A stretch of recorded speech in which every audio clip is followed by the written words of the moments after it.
시장 바닥에 깔린 비닐 위로 사골뼈가 쌓여 있었어요.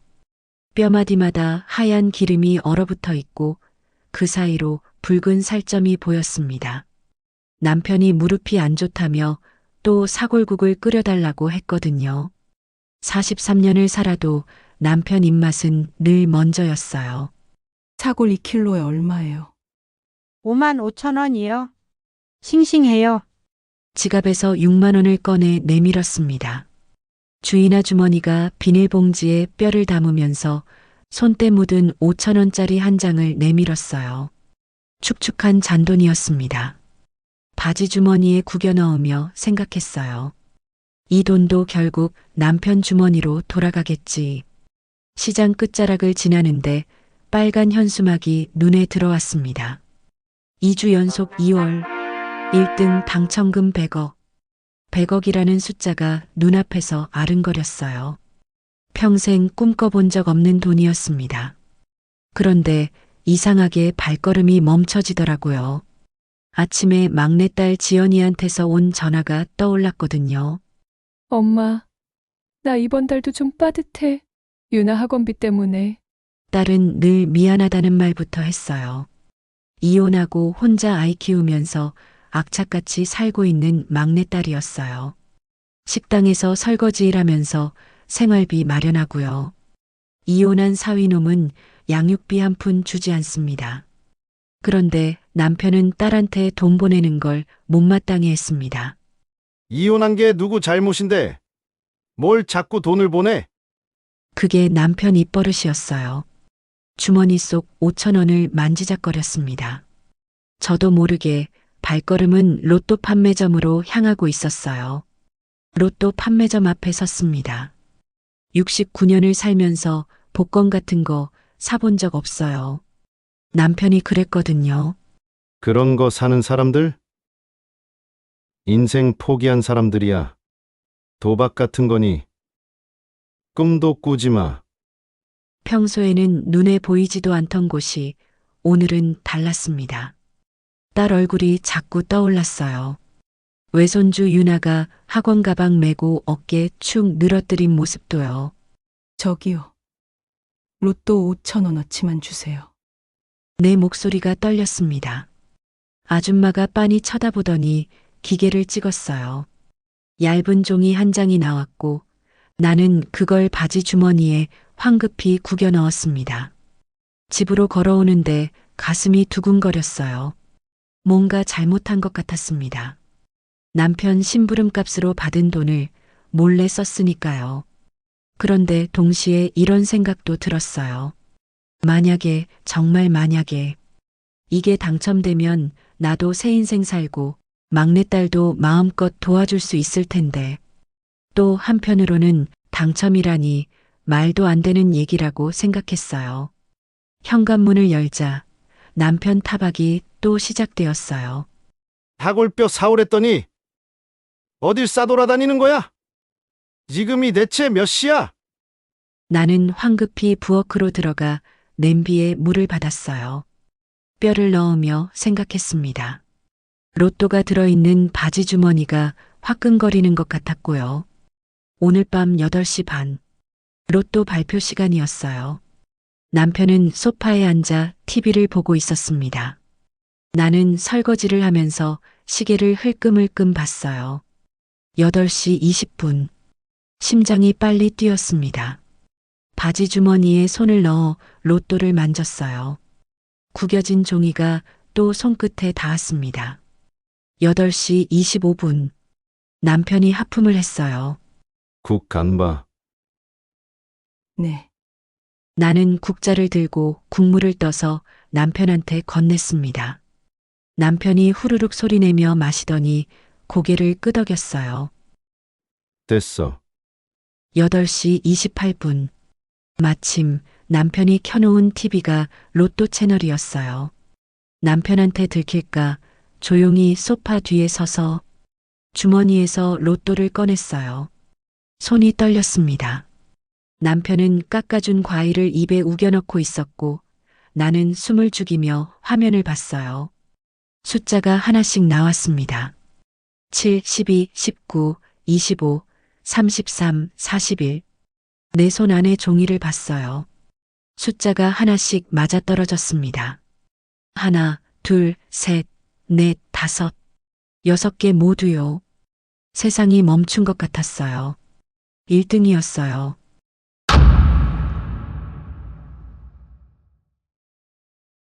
나는 그 자리에 선체로 멍하니 서 있었습니다. 남편은 여전히 TV를 보고 있었고 나는 로또를 바지 주머니에 다시 집어넣었어요. 아무 말도 나오지 않았습니다. 그날 저녁을 어떻게 보냈는지 기억이 나지 않아요. 그날 밤 나는 잠을 이루지 못했습니다. 남편 코 고는 소리가 들렸고 나는 천장을 보며 생각했어요. 이 돈을 어떻게 해야 하지? 가슴이 뛰어서 진정이 되지 않았어요. 그리고 더 무서운 생각이 들었습니다. 남편이 알면 어떻게 될까? 새벽 5시가 넘어서야 겨우 잠이 들었어요. 꿈속에서도 숫자가 계속 떠올랐습니다. 다음 날 아침 남편 몰래 은행에 갔어요. 로또 당첨금을 찾으러요. 창구 직원이 내 신분증을 확인하더니 놀란 얼굴로 쳐다봤습니다. 축하드립니다, 고객님. 새우 97억 3천만 원 입금됩니다. 100억이 아니라 97억이었어요. 그래도 어마어마한 돈이었습니다. 통장에 찍힌 숫자를 보는데 손이 떨렸어요. 평생 본 적 없는 금액이었거든요. 당첨자 신원 노출되면 여러 문제가 생길 수 있으니 조심하세요. 직원이 조심스럽게 말했어요. 나는 고개를 끄덕이며 통장을 가방 깊숙이 넣었습니다. 집으로 돌아오는 길 발걸음이 무거웠어요. 이 돈을 남편한테 말해야 하나 말하지 말아야 하나. 현관문을 여는데 남편 목소리가 들렸습니다. 여보, 어디 갔다 와? 응. 은행 좀. 은행. 무슨 일로? 남편이 의심스러운 눈으로 쳐다봤어요. 나는 얼른 말을 돌렸습니다. 아무것도 아니야. 통장 정리 좀 하려고. 남편은 더 이상 묻지 않았어요. 소파에 앉아 신문을 펼쳤습니다. 나는 부엌으로 들어가 물을 마셨어요. 가슴이 두근거렸습니다. 그날 오후 막내딸 지연이한테서 전화가 왔어요. 엄마, 나 진짜 미안한데 이번 달 유나 학원비가 지연아, 얼마 필요해? 50만 원만. 다음 달에 꼭 갚을게. 나는 휴대폰을 꽉 쥐었습니다. 통장에 97억이 있는데 딸이 50만 원 때문에 미안하다고 하고 있었어요. 남편 눈치 보지 않고 도와주고 싶었습니다. 알았어. 보내줄게. 엄마, 고마워. 근데 아빠한테는 말 안 할게. 걱정 마. 전화를 끊고 나니 남편이 부엌 문 앞에 서 있었어요. 언제부터 거기 있었는지 모르겠습니다. 또 지연이한테 돈 보내려고? 남편 목소리가 차갑게 식어 있었어요. 애가 힘들다잖아. 손주 학원비도. 이혼한 게 누구 잘못인데 맨날 손 벌리고 창피한 줄 알아야지. 남편은 늘 이랬어요. 딸이 이혼한 걸 수치스러워했습니다.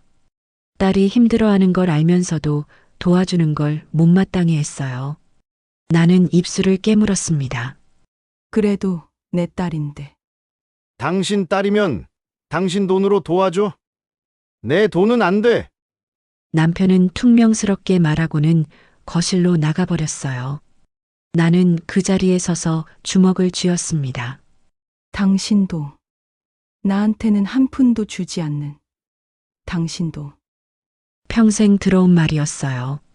집안 살림은 내가 다 했는데 내 돈은 한 푼도 없었습니다.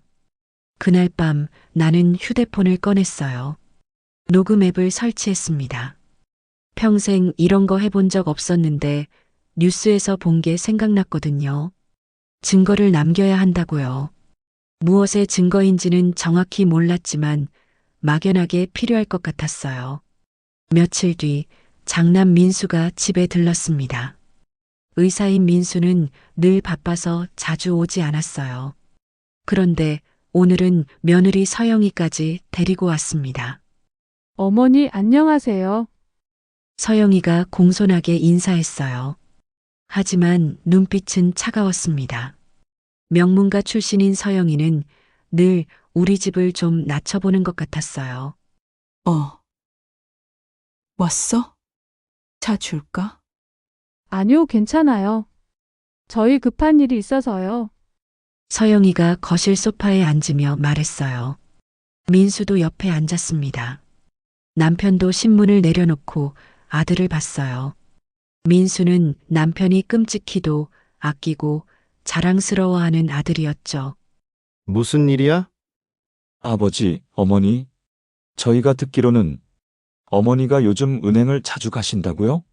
민수가 조심스럽게 물었어요. 나는 가슴이 철렁했습니다. 누가 그래?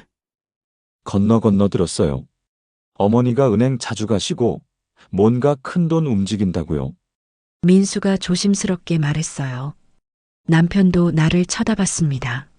그래? 당신 뭐 했어? 아무것도 안 했어요. 나는 애써 침착하게 대답했어요. 하지만 민수는 믿지 않는 표정이었습니다. 어머니, 혹시 아버지 몰래 뭐 하신 거 아니에요?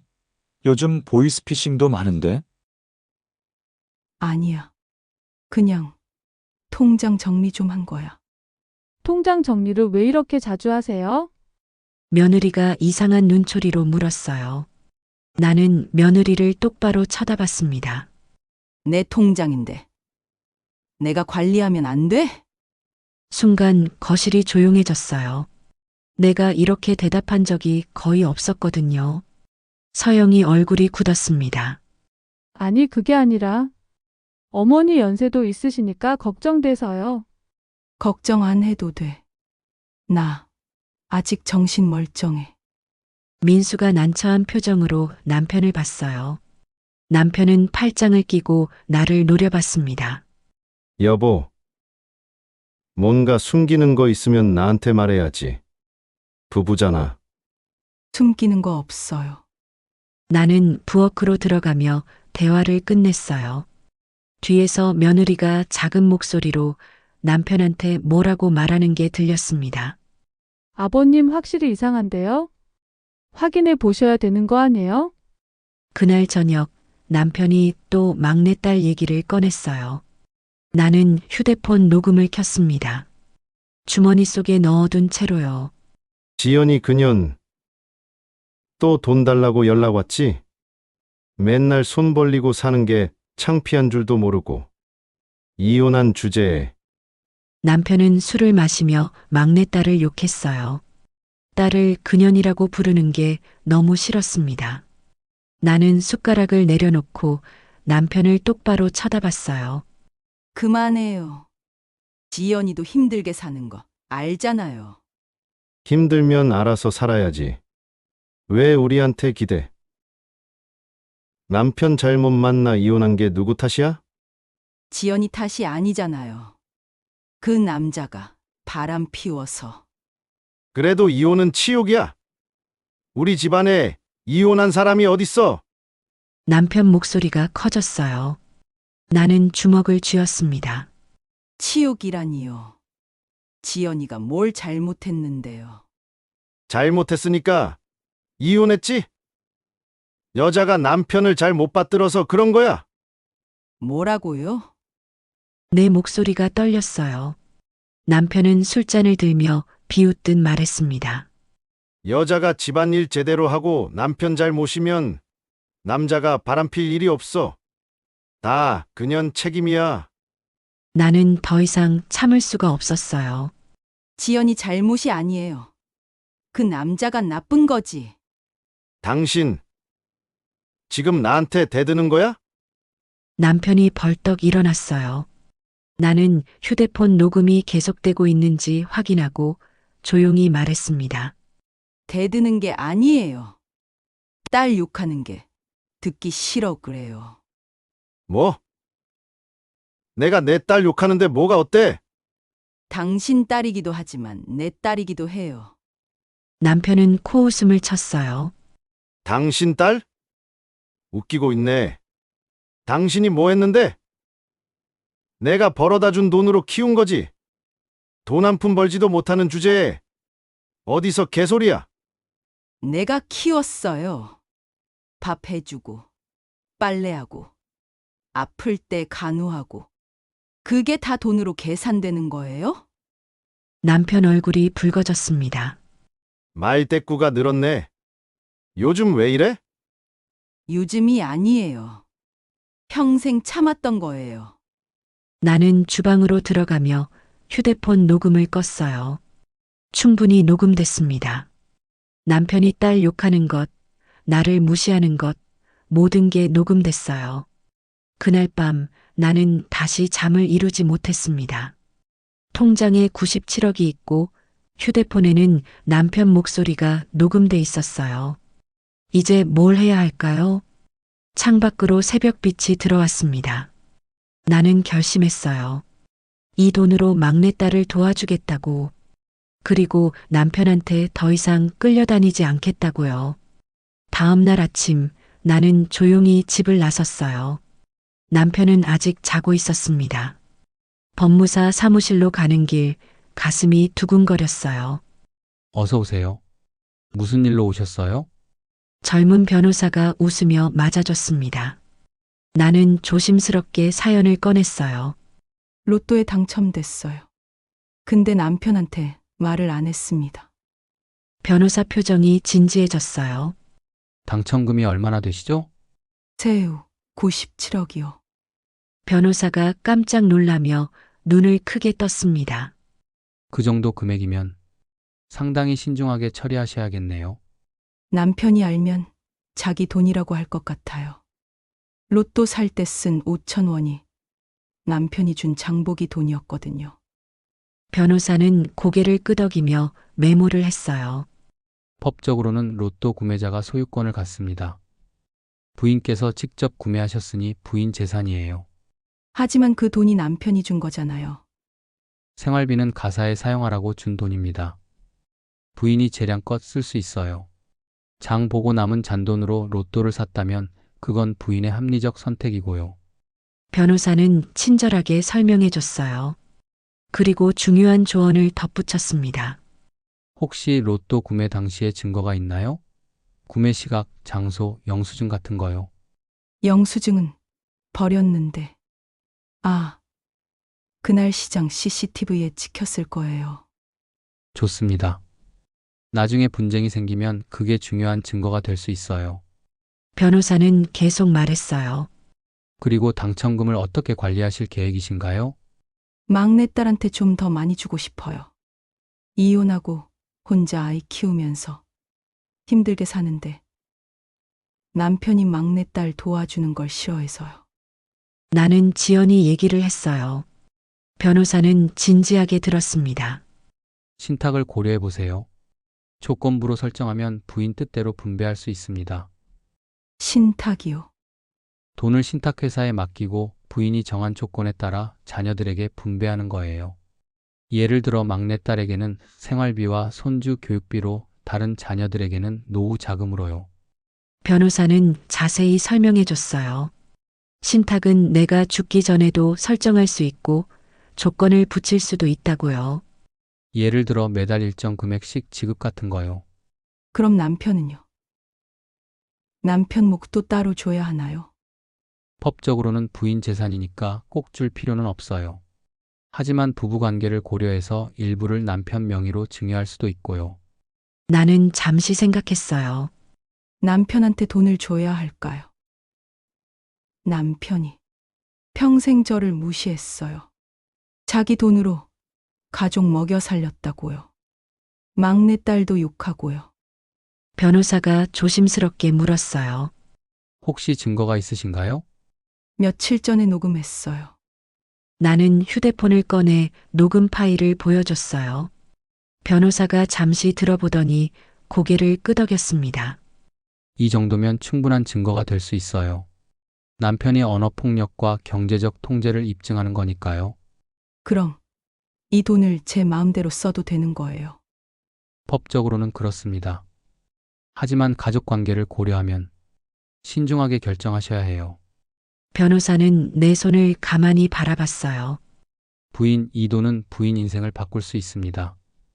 하지만 동시에 가족 관계도 바꿀 거예요. 준비되셨나요?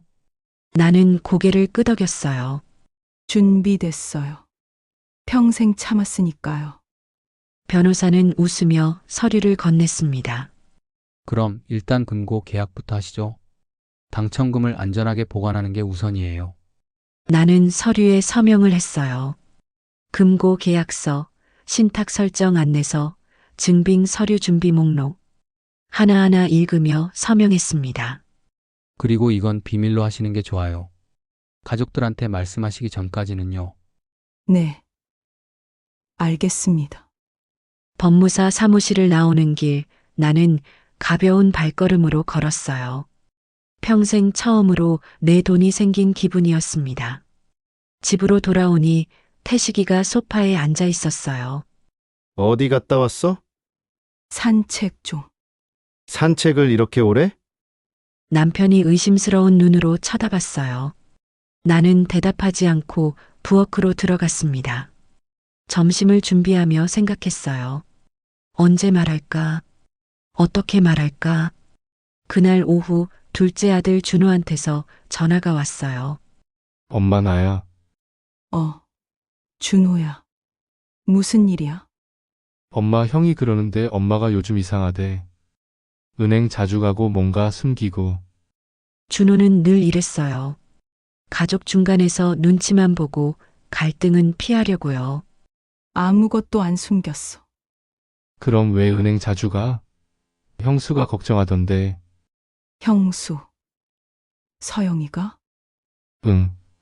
엄마 나이도 있으시니까 보이스피싱 당할까봐 걱정된대. 나는 코웃음을 쳤어요.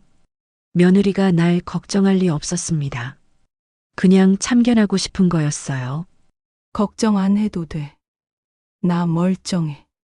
엄마 그래도 준호야. 엄마 믿어줘. 알아서 할게.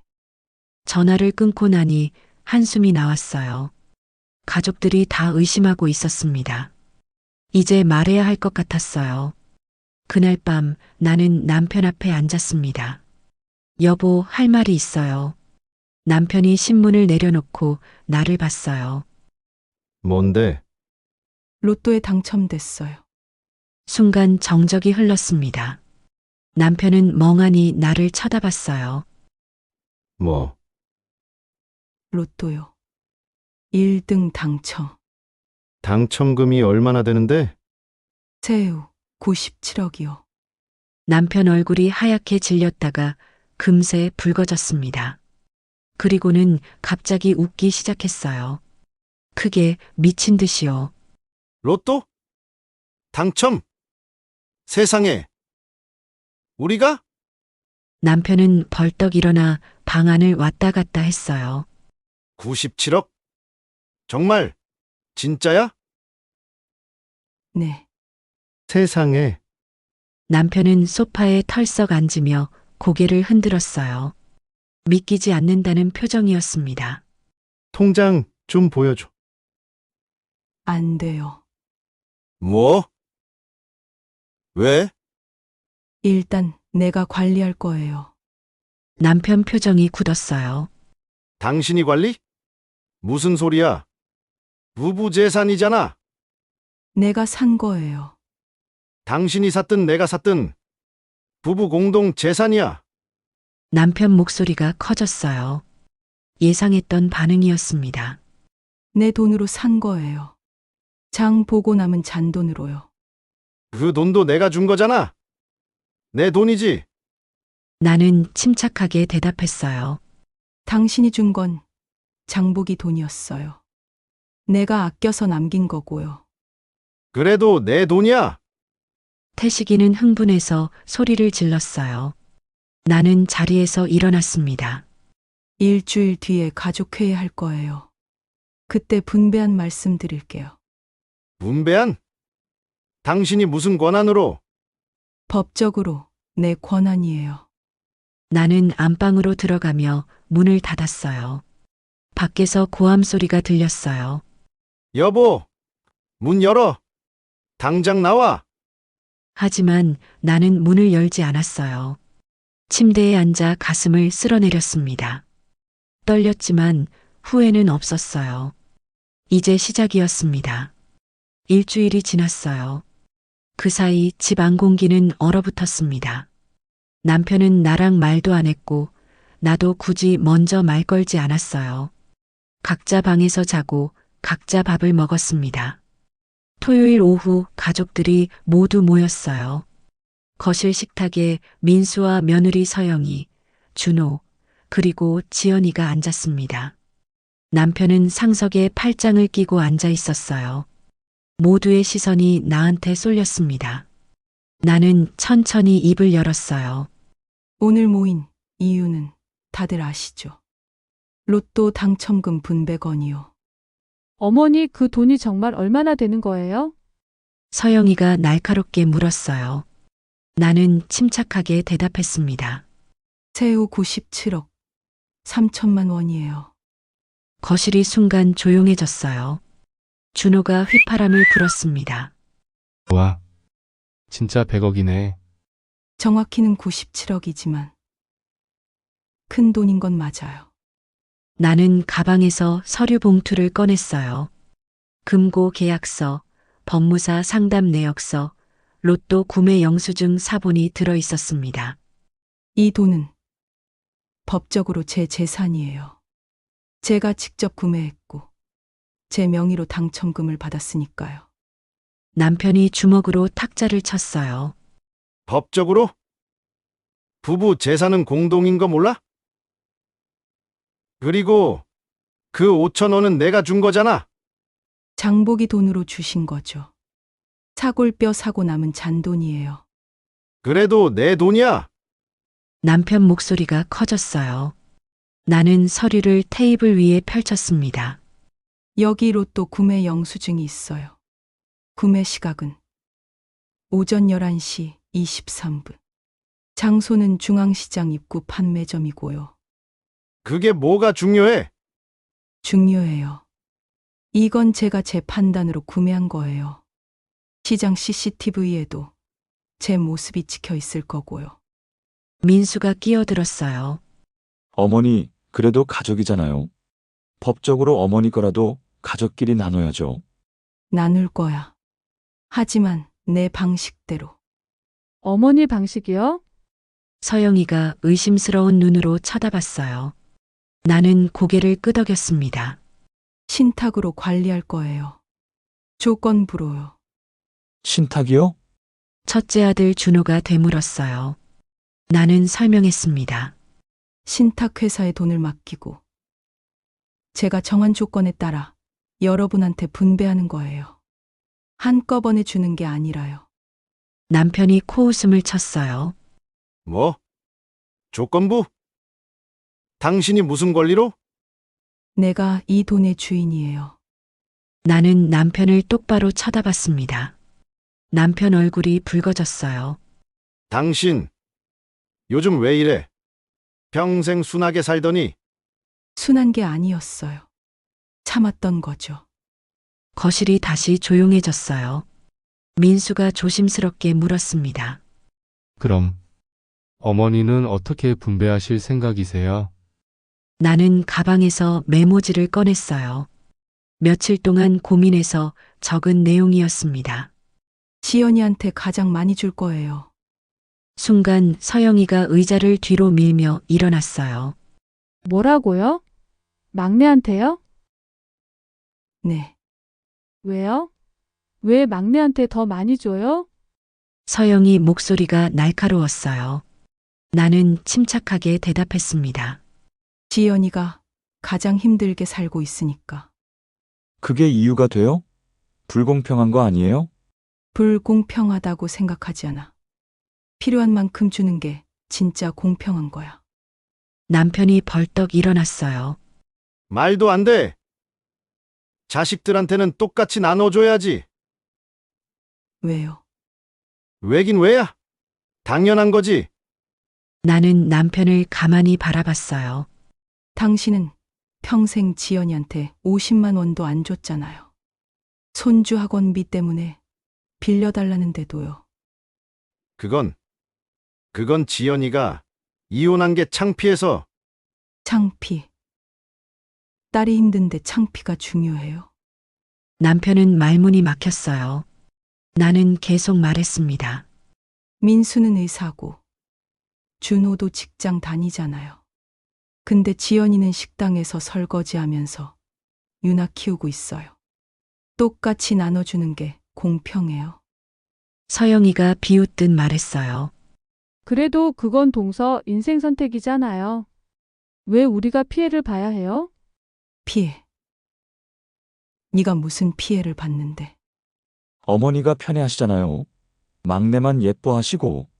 민수 목소리가 커졌어요. 나는 아들을 똑바로 쳐다봤습니다. 편애가 아니지. 필요한 만큼 주는 거지. 말이 되는 소리를 하세요. 저희도 많이 필요해요. 나는 메모지를 내려다봤어요. 며칠 동안 계산한 숫자들이었습니다. 민수한테는 10억, 준호한테는 10억, 지연이한테는 50억. 50억이요? 준호가 눈을 크게 떴어요. 민수도 놀란 표정이었습니다. 그럼 나머지는요? 나머지 27억은 제가 관리할 거예요. 남편이 소리쳤어요. 나는 얼마 받는데? 나는 남편을 가만히 바라봤어요. 당신 몫은 따로 없어요. 법적으로 제 재산이니까 제 마음대로 할 거예요. 남편 얼굴이 새하얗게 질렸어요. 당신, 지금 나한테 한 푼도 안 준다는 거야? 당신은 평생 제 돈이라고 생각한 적 없잖아요. 다 당신 돈이라고 했고요. 그래도 부부잖아. 부부면 서로 존중해야죠. 당신은 저를 존중한 적 있어요? 남편은 말문이 막혔어요. 나는 가방에서 휴대폰을 꺼냈습니다. 여기 녹음 파일이 있어요. 당신이 지연이 욕하고 저 무시하는 거요. 녹음? 당신이 나를 녹음했어? 네. 증거로요. 거실이 얼어붙었어요. 며느리가 남편을 쳐다봤고 민수는 난처한 표정으로 고개를 숙였습니다. 준호는 멍하니 나를 봤어요.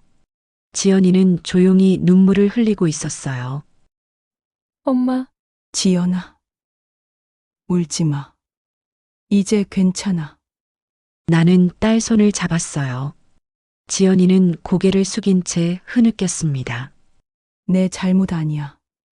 엄마가 너무 늦게 깨달은 거지.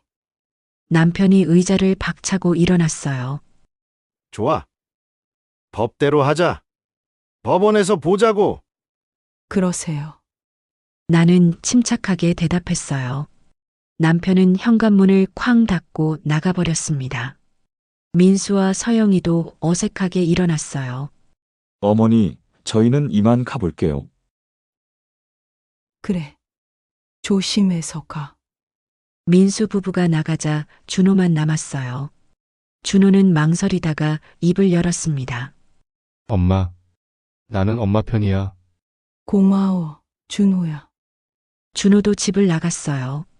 거실에는 나와 딸만 남았습니다. 지연이는 계속 눈물을 흘렸어요. 엄마, 정말 괜찮아요? 아빠랑 괜찮아. 이제 시작이니까. 나는 딸을 꼭 안아줬어요. 50억은 지연이와 유나가 평생 편하게 살 수 있는 돈이었습니다. 이제 지연이는 더 이상 힘들게 살지 않아도 돼요. 그날 밤부터 전화가 울리기 시작했어요. 남편 쪽 친척들한테 전화를 돌린 모양이었습니다. 정순아, 내가 듣자니 로또에 당첨됐다며? 신우이 목소리였어요. 네. 형님. 그런데 남편한테 한 푼도 안 준다고. 그게 말이 되니? 신우이는 한참을 설교했어요. 부부는 하나고 돈도 공동이고 내가 너무 이기적이라고요. 나는 조용히 듣다가 전화를 끊었습니다. 다음 날 아침 작은 서방님한테서도 전화가 왔어요. 형수님, 형이 너무 억울해하던데요. 형수님이 좀 양보하세요.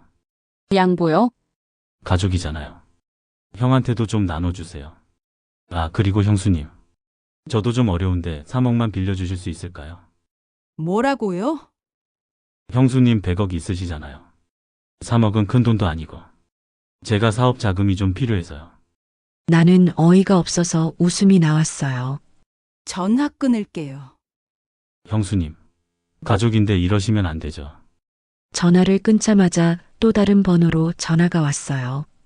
이번엔 시족하였습니다. 고모, 저 결혼 자금이 부족한데 1억만 어떻게 안 될까요? 안 돼. 고모, 부탁드려요. 정말 필요해서 그래요. 하루 종일 전화가 울렸어요. 모두 돈을 달라고 했습니다. 10억, 5억, 1억, 심지어 5천만 원만 달라는 사람도 있었어요. 며칠 뒤 며느리가 친척 카톡방에 메시지를 올렸어요. 딸이 캡처해서 보내줬습니다. 시어머니께서 로또에 당첨되셨는데 막내 동서한테만 50억을 주신대요. 저희한테는 10억씩이고요. 이게 공평한가 싶어서 여쭤봅니다. 댓글이 주르륵 달렸어요. 막내 편애 아니에요? 이혼한 딸이라고 더 주는 건 좀 불공평하네요. 자식들한테는 똑같이 줘야죠. 그날 오후 현관 초인종이 울렸어요. 문을 열자 남편 친척들이 대여섯 명 서 있었습니다. 정순아, 우리 들어가도 되지? 신우이가 먼저 들어왔어요. 나는 막을 수가 없었습니다. 그들은 거실로 들어와 소파에 앉았어요. 무슨 일이세요? 무슨 일이긴. 로또 당첨 축하하러 왔지. 신우이는 웃었지만 눈빛은 차가웠어요. 고맙습니다. 그래, 우리가 평소에 많이 챙겨줬잖아. 명절 때도 우리 집에서 다 했고. 그러니까 우리한테도 좀 나눠줘야 하는 거 아니야? 10억만. 아니, 5억만 줘도 우리 애들 대학 보낼 수 있는데. 다른 친척들도 한마디씩 거들었어요. 형님, 저도 빚이 좀 있어서요. 3억만. 형수님, 저는 1억만. 고모, 저는 5천만 원만. 나는 고개를 저었어요. 그만 가주세요. 순간 분위기가 싸늘하게 식었어요. 신우이가 찻잔을 탁 내려놓았습니다.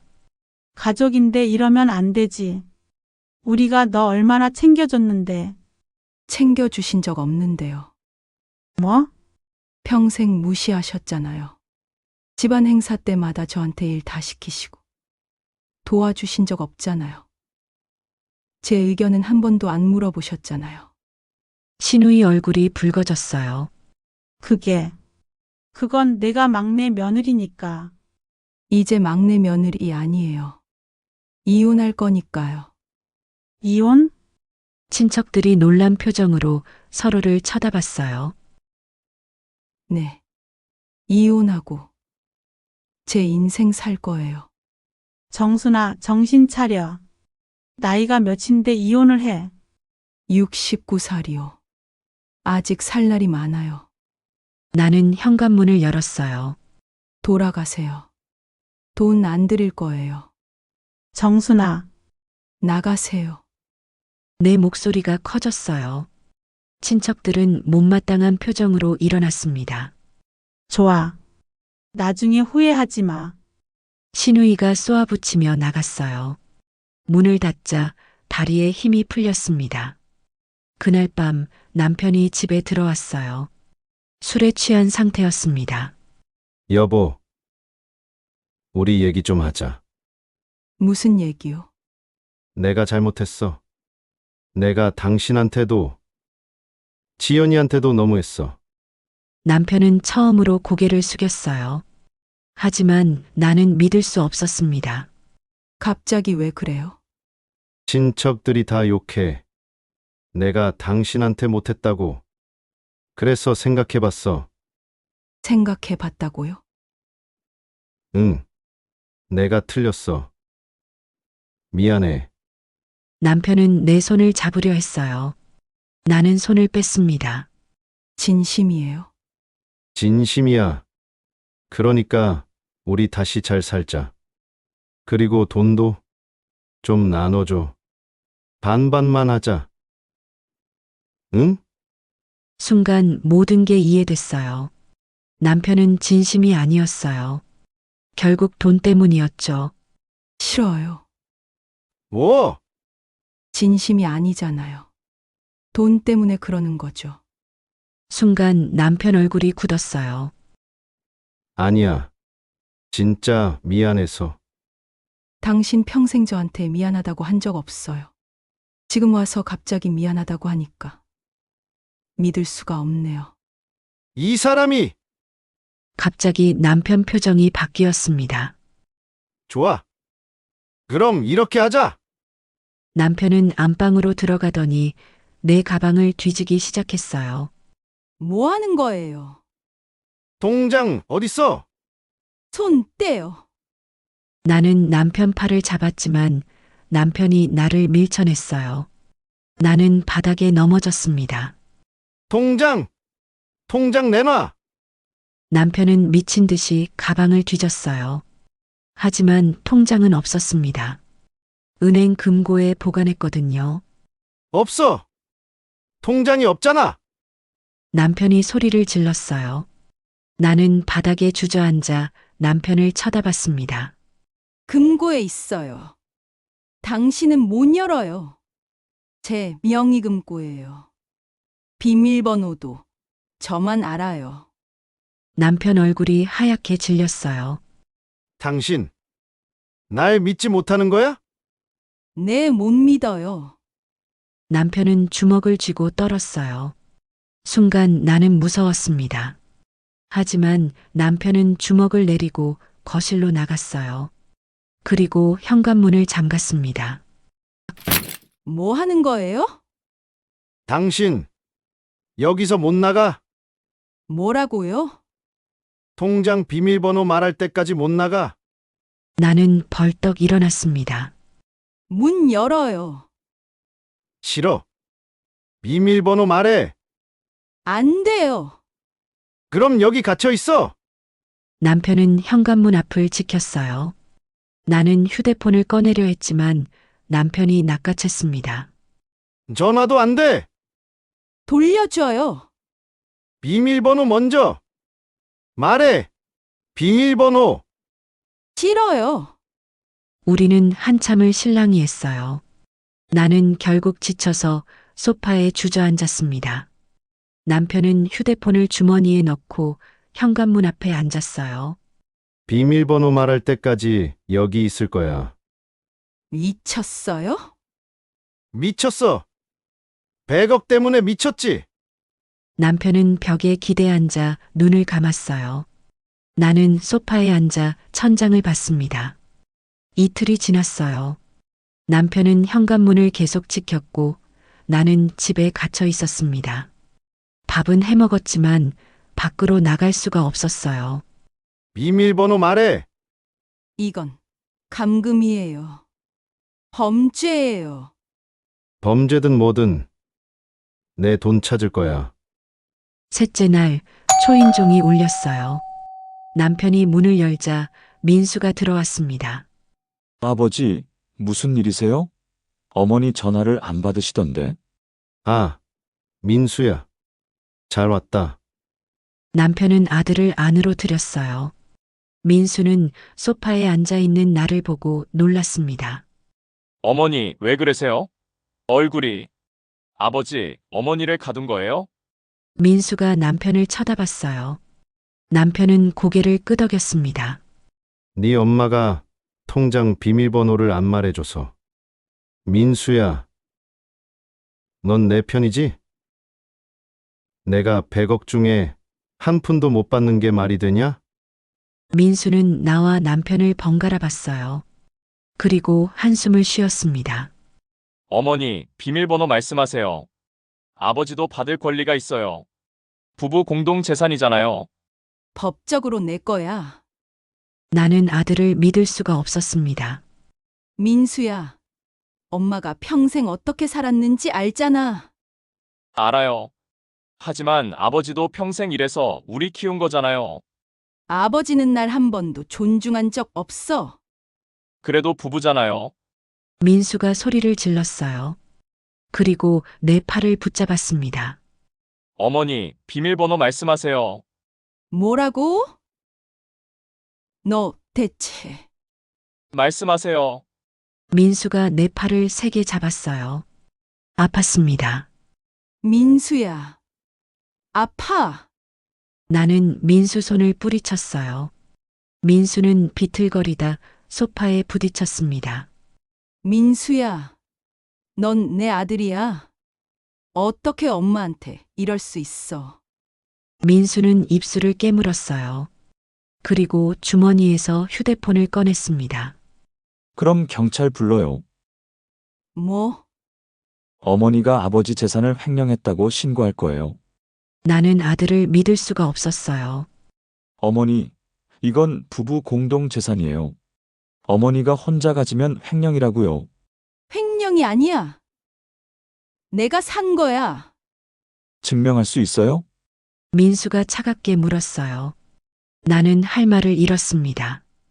영수증, CCTV 다 있어. 그게 법정에서 통할 것 같아요? 민수는 경찰에 전화하려 했어요. 기다려. 민수가 멈췄어요. 순간 초인종이 또 울렸어요. 남편이 문을 열자 막내딸이 숨을 헐떡이며 들어왔습니다. 엄마, 딸이 나한테 달려왔어요. 그리고 오빠를 쳐다봤습니다. 오빠, 뭐 하는 거야? 넌 빠져. 오빠, 미쳤어? 지연이가 소리쳤어요. 민수는 코웃음을 쳤습니다. 넌 50억 받으니까 좋겠다. 우리는 10억밖에 못 받는데. 오빠, 사실이잖아. 넌 내 인생 네가 망친 거야. 왜 우리가 피해를 봐야 돼? 민수가 소리를 지르며 지연이한테 다가갔어요. 딸은 뒤로 물러났습니다. 오빠, 진정해. 진정. 50억이랑 10억 차이가 얼만데. 넌 5배를 받잖아. 민수는 지연이 어깨를 붙잡았어요. 네가 어머니한테 말해. 공평하게 나누자고. 지연이가 오빠 손을 뿌리쳤어요. 민수는 비틀거렸습니다. 민수가 손을 들었어요. 순간 나는 벌떡 일어나 민수 앞을 막아섰습니다. 민수야. 정신 차려. 비켜요, 어머니. 민수는 나를 밀쳤어요. 나는 바닥에 넘어졌습니다. 머리가 테이블 모서리에 부딪혔어요. 지연이가 나한테 달려왔어요. 이마에서 피가 흘렀습니다. 엄마, 괜찮아요? 민수는 자기가 한 짓을 보고 얼굴이 하얗게 질렸어요. 나가. 어머니, 저는 나가라고. 내 목소리가 떨렸어요. 민수는 할 말을 잃고 밖으로 나갔습니다. 남편도 당황한 얼굴로 나를 쳐다봤어요.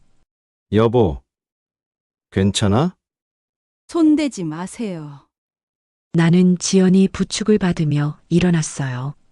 그리고 안방으로 들어가 문을 잠갔습니다. 나는 서랍을 열어 서류를 꺼냈어요. 법무사가 준 긴급 연락처였습니다. 그리고 딸 휴대폰을 빌려 전화를 걸었어요. 여보세요.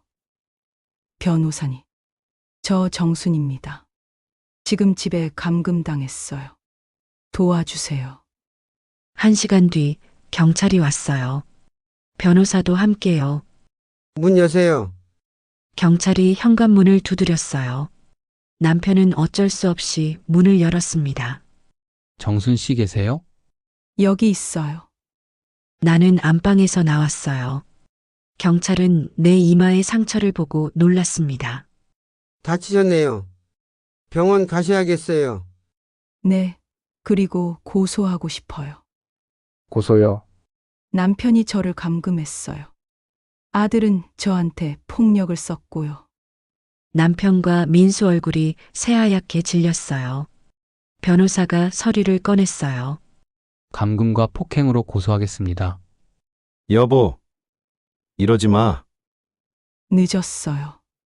나는 지연이 손을 잡고 밖으로 나왔어요. 구급차가 기다리고 있었습니다. 엄마, 괜찮아요? 응, 이제 괜찮아. 구급차에 올라타며 뒤를 돌아봤어요. 남편과 민수가 경찰차에 타고 있었습니다. 이제 정말 끝이었어요. 일주일 뒤 나는 병원에서 퇴원했어요. 이마에 작은 흉터가 남았지만 괜찮았습니다. 오히려 증거가 되니까요. 남편과 민수는 경찰 조사 후 풀려났어요. 변호사가 말하길 유리하다고 했어요. 조정 날짜가 잡혔어요. 화요일 오전 10시였습니다. 그날 아침 나는 검은색 원피스를 입었어요. 지연이는 내 손을 꼭 잡았어요. 엄마, 나도 같이 갈게. 고마워, 지연아. 가정법원 조정실에 들어섰어요. 하얀 벽과 긴 테이블, 그리고 조정위원 두 분이 앉아 계셨습니다. 남편과 민수는 벌써 와 있었어요. 서영이와 준호도 함께였습니다. 남편은 일주일 만에 10년은 늙은 것 같았습니다. 민수는 고개를 숙이고 나를 쳐다보지 못했어요. 모두 오셨네요. 시작하겠습니다. 조정위원이 서류를 펼쳤어요. 정순 씨, 먼저 사건 경위부터 설명해 주시겠어요? 제가 로또에 당첨된 후 남편과 장남이 저를 감금하고 폭행했습니다. 나는 침착하게 설명했어요. 현관문을 잠근 것, 휴대폰을 빼앗은 것, 민수가 내 팔을 잡고 밀쳐서 이마를 다친 것까지요. 증거가 있으신가요? 나는 첫 번째 서류를 내밀었어요. 여기 병원 진단서예요. 이마 열상 3cm, 팔 타박스, 전치 2주 진단 받았습니다. 조정위원이 서류를 확인했어요. 남편이 끼어들었습니다. 그건 사고였어요. 일부러 다치게 한 게 아니라 감금은 어떻게 설명하실 건가요? 변호사가 날카롭게 물었어요. 남편은 말문이 막혔습니다. 그건 통장 비밀번호를 물어보려고요. 물어보는데 왜 문을 잠그고 휴대폰을 빼앗으셨어요? 민수가 대신 입을 열었습니다. 제 잘못입니다. 제가 흥분해서 실수했습니다. 실수로 어머니를 밀쳐서 이마를 찢었다고요? 민수도 고개를 숙였어요. 조정위원이 한숨을 쉬었습니다. 조정위원님, 저희가 잘못했습니다. 합의하고 싶습니다. 정순 씨, 분배안에 대해서도 이야기해야 할 것 같습니다. 조정위원이 새로운 서류를 펼쳤어요.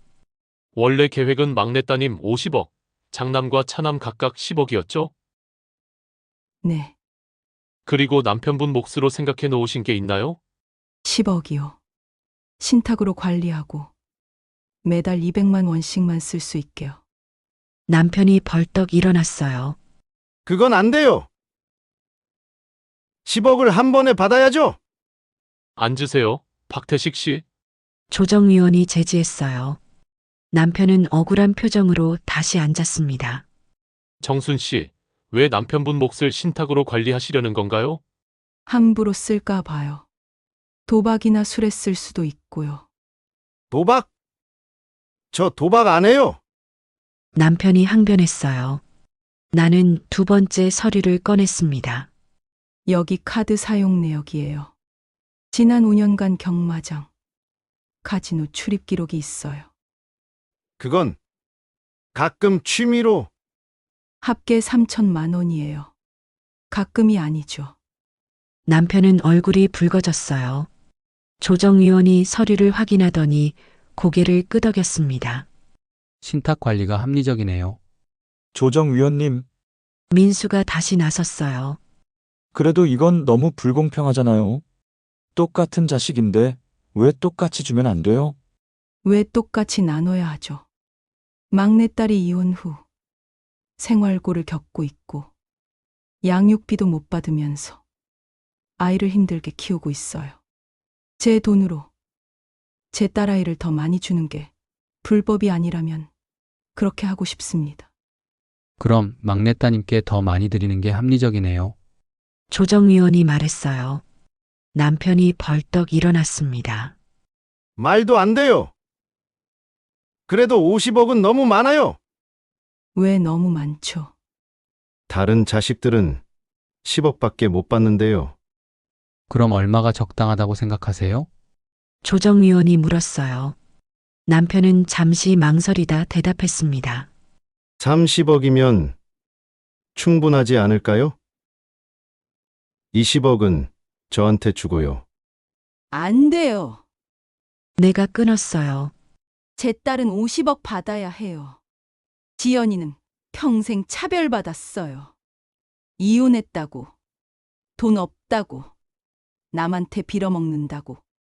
그런데 이제 와서 30억으로 타협하라고요? 모두가 할 말을 잃었어요. 그때 지연이가 조용히 말했어요. 엄마, 나는 이미 엄마가 내 편이라는 걸 알았어. 그걸로 충분해. 오빠들한테 더 줘도 돼. 나는 딸을 똑바로 쳐다봤어요. 지연아, 넌 평생 양보했어. 이제 그만해, 엄마. 넌 50억 받아야 해. 그게 내가 받아야 할 몫이야. 근데 오빠들이 오빠들은 이미 충분히 가졌어. 내 목소리가 커졌어요. 넌 50억 받고 당당하게 살아. 알았지? 지연이는 눈물을 흘리며 고개를 끄덕였어요. 나는 딸을 꼭 안아줬습니다. 조정위원이 서류를 정리하며 말했어요. 그럼 분배하는 원안대로 확정하겠습니다. 막내따님 50억, 장남과 차남 각각 10억. 잠깐만요. 남편이 소리쳤어요. 나는요? 내 몫은요? 남편분은 10억 신탁 관리로 확정입니다. 그건 안 돼요. 한꺼번에 받아야죠. 박태식 씨 도박 기록이 있으시잖아요. 신탁 관리가 합리적입니다. 남편은 주먹을 쥐고 떨었어요. 하지만 어쩔 수 없었습니다. 그리고 한 가지 더. 조정위원이 새로운 서류를 꺼냈어요. 정순 씨께서 이혼 신청을 하셨습니다. 재산 분할은 이미 확정됐으니 이혼 절차만 진행하면 됩니다. 이혼?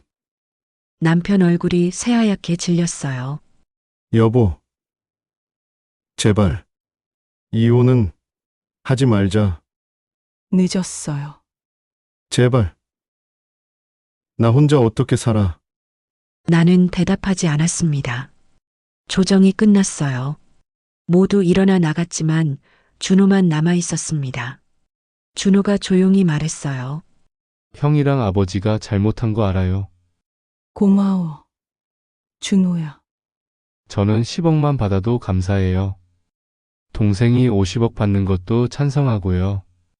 준호는 내 손을 꼭 잡았어요. 조정실에는 나와 딸만 남았습니다. 엄마, 이제 끝난 거야? 이제 끝났어. 우리는 법원을 나섰어요. 햇살이 따스했습니다. 지연이가 내 팔을 꼭 잡았어요. 괜찮아. 이제 내 인생 살 거야.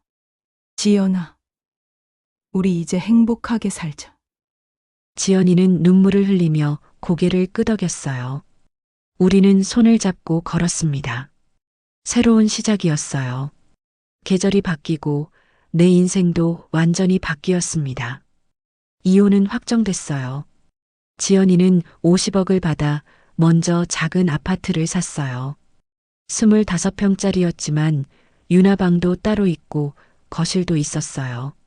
새 가구, 새 TV, 새 냉장고, 모든 게 새 것이었습니다. 엄마, 나 다음 달에 떡볶이 가게 오픈해. 작은 가게인데 유나 학교 앞이야. 아이들이 많이 오는 곳이래. 좋다. 엄마가 도와줘. 고마워, 엄마. 딸은 더 이상 미안하다고 하지 않았어요. 당당하게 고맙다고 말했습니다. 남편은 민수 집에서 조용히 살고 있다고 들었어요. 가끔 전화가 왔지만 나는 받지 않았습니다. 할 말이 없었거든요. 어느 날 남편한테서 문자가 왔어요. 여보, 나 많이 반성했어. 미안해. 건강 잘 챙겨. 더 이상 연락은 없었어요. 어느 날 민수한테서 문자가 왔어요. 어머니, 정말 죄송합니다. 제가 너무 심했습니다. 짧은 문자였지만 진심이 느껴졌어요. 준호는 10억을 받아 작은 사업을 시작했어요. 온라인 쇼핑몰이었습니다. 10억이 준호한테 새로운 기회를 준 거였습니다. 나는 평생 꿈꿔오던 식당을 열었어요. 지연이 떡볶이 가게 옆 건물이었습니다. 정순이네 사골국밥. 첫 손님은 동네 할머니였어요. 사장님, 국밥 하나요? 네. 금방 갖다 드릴게요. 사골국이 보글보글 끓고 있었습니다. 할머니는 후루룩 국물을 마시더니 엄지를 치켜 세웠습니다. 사장님, 국물이 진국이네. 감사합니다. 가게가 점점 바빠졌어요. 손님들이 하나둘 늘어났고 입소문이 났습니다. 어느 날 저녁 가게 문을 닫고 정리하는데 누군가 문을 두드렸어요. 죄송한데 영업 끝났나요? 문을 열자 나이 지긋해 보이는 할아버지가 서 있었어요. 지친 얼굴이었습니다. 손님, 영업이 끝나긴 했는데 국밥 한 그릇 드시고 가세요. 정말요? 감사합니다. 따끈한 국밥을 내오자 남자는 가만히 국밥을 응시했습니다. 괜찮으세요? 네, 그냥 오늘 좀 힘든 날이었어요. 덕분에 뜨거운 국밥을 보니 마음이 좀 풀리는 것 같네요. 천천히 드세요. 남자는 국밥을 다 먹고 일어났어요. 계산을 하려는데 나는 손을 저었습니다. 됐어요. 서비스예요. 정말요? 감사합니다, 사장님. 남자는 깊게 인사하고 나갔어요. 나는 그 뒷모습을 보며 생각했습니다. 돈의 주인은 사람이에요. 사람의 주인은 존중이고요. 평생 존중받지 못하고 살았지만 이제는 달랐습니다. 내 이름으로 가게를 열고 내 방식대로 사람들을 대할 수 있었어요. 나는 용기를 냈고 인생이 바뀌었습니다. 이게 내가 원했던 삶이었어요. 자유롭고 당당하고 행복한 삶이요. 5,000원으로 시작된 기적이었습니다. 믿어보세요.